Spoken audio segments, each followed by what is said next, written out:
పార్థాయ ప్రతిబోధితాం భగవతా నారాయణేన స్వయం వ్యాసేన గ్రథితాం పురాణమునినా మధ్యే మహాభారతం అద్వైతామృతవర్షిణీం భగవతీం అష్టాదశాధ్యాయినీం అంబా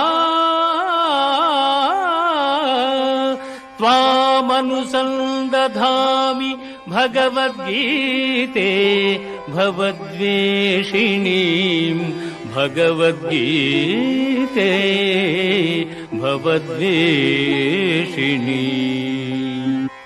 భగవద్గీత మహాభారతము యొక్క సమగ్ర సారాంశము. భక్తుడైన అర్జునునకు అనర్చిన ఉపదేశమే గీతా సారాంశము. భారత యుద్ధము జరగరాదని సర్వవిధములా భగవానుడు ప్రయత్నించెను. కాని ఆ మహానుభావుని ప్రయత్నములు వ్యర్థములాయను. అటు పిమ్మట శ్రీకృష్ణుడు పార్థునకు సారథి అయి నిలిచెను.